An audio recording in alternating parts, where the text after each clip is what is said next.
We call this day Good Friday, but what about it is good? It is a day where we see how much pain is born in one body, where we see the weight of his suffering, where everything seems lost in darkness. We see brokenness in the body on the cross, in the betrayal of Judas, the denial of Peter, the apathy of Pilate, the remorse of a soldier, the grief of Jesus' mother, the hopelessness of Nicodemus, and the quiet sadness of Mary Magdalene. And all of this allows us to see the brokenness within ourselves. Who would you be in this story? What brokenness is yours tonight? Where do you feel the loss, fear, doubt, or shame of those we see here? This is a question we ask every year, and you may find yourself in a different place now than a year ago. So let us come back to the story anew, to seek some kind of understanding amidst the brokenness, to plunge to the depths of the darkness, so that we may better see the light. For this we know, God is light, in whom there is no darkness at all, and Jesus is the light of the world. The story we are entering into tonight, then, is a judgment. Light has come into the world, but we, the broken, we love darkness rather than light.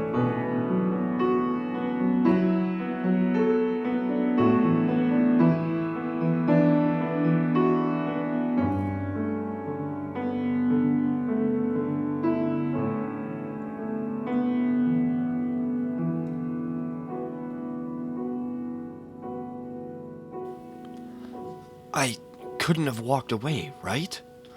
The lantern light and talk of soldiers had already given us away. I already had the money. They already knew where he was. Then he was walking toward us, and I knew, oh God, have mercy on my soul. You know, I always thought I was the only one of them who truly understood who the Messiah was. When I first met him, I was so moved by his teachings.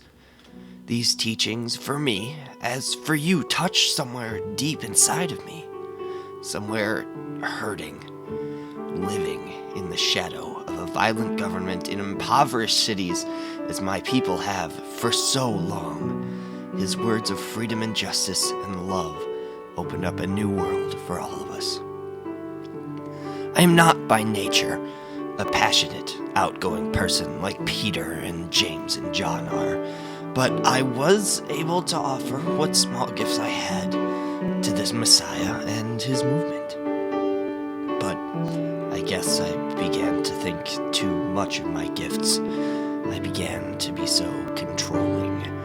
No, Mary, don't you touch him with your hair and perfume. No, James and John, do not get him a donkey to ride into the city. No, Messiah, don't wash anyone's feet. I went to the high priests. Maybe, if I worked with them, I could force the Messiah's hand. Make him act like the great king I thought he should be. The Messiah who would tear kings from their thrones and restore the kingdom of God. That's what I told myself, at least. So I sold him out. Sold him for 30 pieces of silver. I wish I could go back just a few moments, knock the lanterns out of the soldiers' hands as we approached, help Jesus escape under the cover of the ever-encroaching darkness. But it's over. And now, all I can see in my mind's eye is his face as he walked towards me with the confidence that only he could have in the moment that I betrayed him. Christ have mercy on my soul.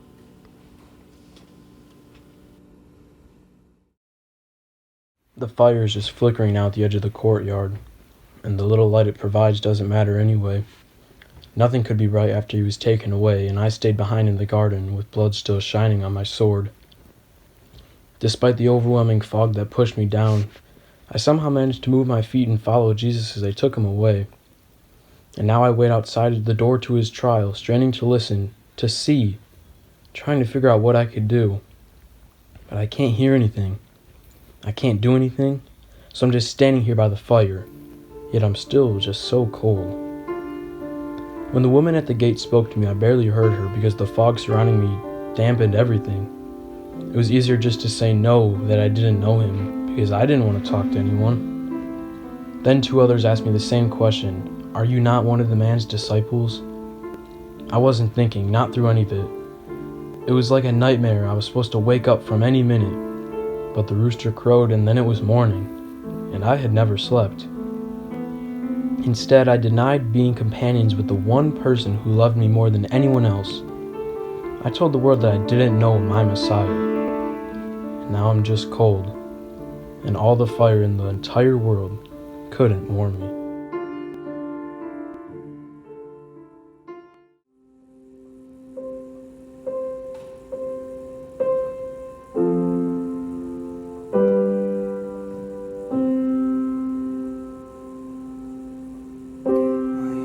Is built on nothing less than Jesus' blood and righteousness. I dare not trust the sweetest frame,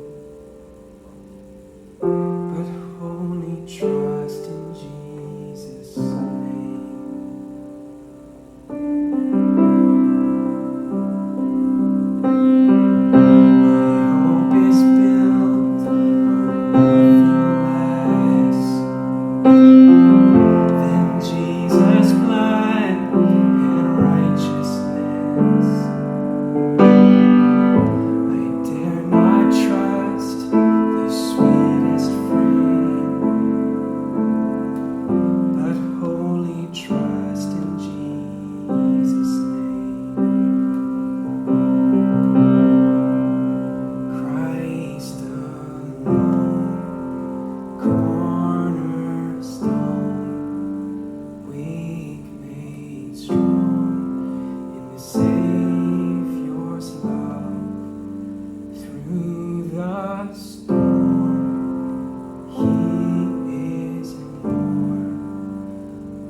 I know you all look at me with contempt.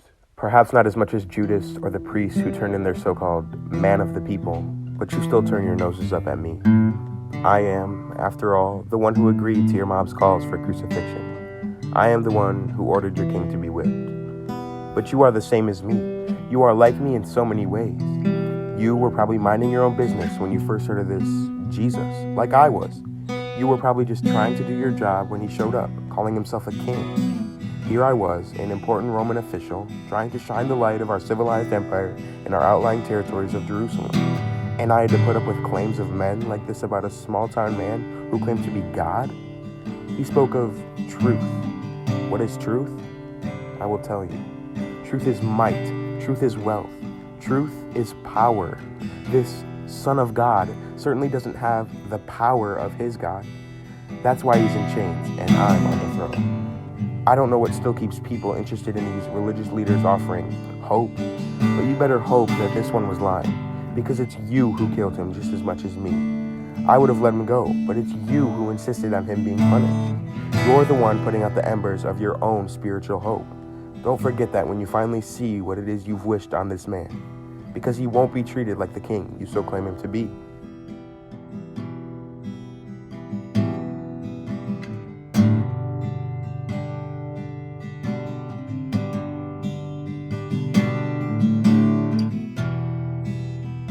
A parent should never have to watch her child die.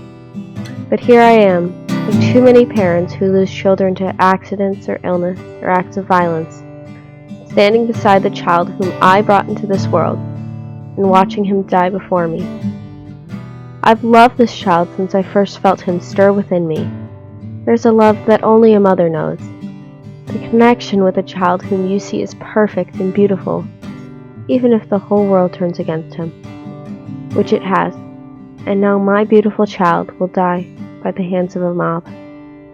The world seems darker the longer I watch him struggle to breathe, and as he rises for his last breath, I can feel all the air pulled out of my body as well.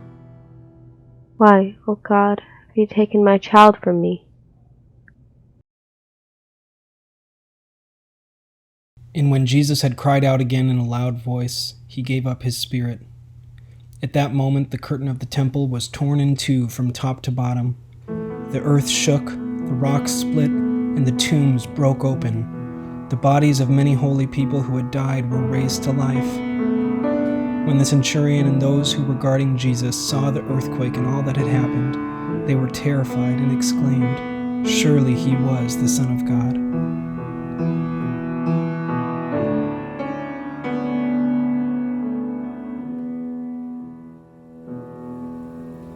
Death be not proud, though the whole world fear you. Mighty and dreadful, you